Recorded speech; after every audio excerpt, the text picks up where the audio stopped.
இப்போ நாங்கள் வந்து மீடியாவிலேருந்து வந்திருக்கோம். இது வந்துட்டு இப்போ மதுனால பல பிரச்சனைகள் வருது.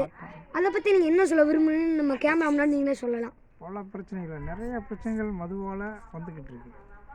1 2 பட்டியலிட முடியாது. பட்டியலே இட முடியாமல் நிறையா போய்கிட்டு இருக்கு. இப்போ முந்தானத்துக்குள்ள ஒரு ஆக்சிடென்ட் நடந்துருந்துச்சு.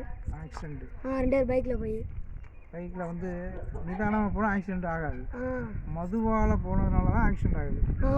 மது குடிக்கிறது நாட்டுக்கும் கேடு வீட்டுக்கும் கேடுன்னு பாட்டிலில் சின்னதாக மட்டும்தான் போட்டிருக்காங்களே தவிர பெருசாக எதுவும் போடலை. அதே அந்த எம்ஆர்பி விலையை பாருங்கள், பெருசாக போட்டுருப்பாங்க. அப்படியே பெருசாக போட்டாலுமே அந்த எம்ஆர்பி விலையில் வந்து யாரும் விற்கிறது கிடையாது.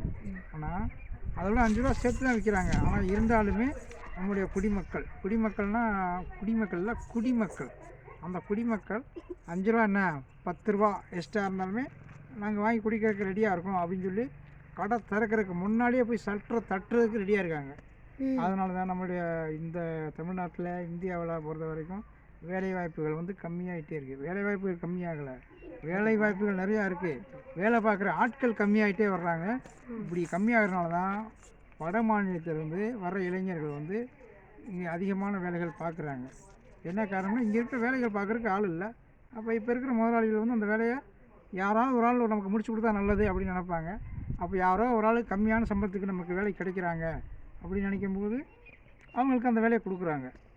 அதனால் மதுவினால் நம்ம நாடும் கெடுது, வீடும் கெடுது, உடம்பும் கெடுது, குடும்பமும் கெட்டு குட்டிச்சவராகி நடு ரோட்டில் ஆக்சிடென்ட் ஆகி நிறையா குடும்பம் சீரழிஞ்சிக்கிட்டு இருக்குது.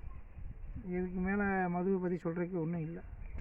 அதனால் இனிமேலும் வளர்ந்து வர்ற இளைஞர்கள், இளைஞிகள் மற்றும் சிறுவர்கள், சிறுமியர்கள் அனைவருமே மது அப்படின்னாலே வெறுக்கிற மாதிரி ஒரு சூழ்நிலையை உருவாக்கணும் நம்ம தமிழ்நாட்டில், இந்தியாவில். உருவாக்க நீங்கள் என்ன ஸ்டெப் எடுப்பீங்கன்னு கொஞ்சம் சொல்லலாமா? நான் என்ன ஸ்டெப் எடுக்க என்னால் முடிஞ்சது இந்த விழிப்புணர்வு தான் சொல்ல முடியும்.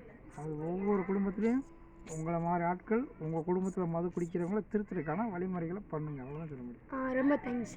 ஓகே, நன்றி, வணக்கம்.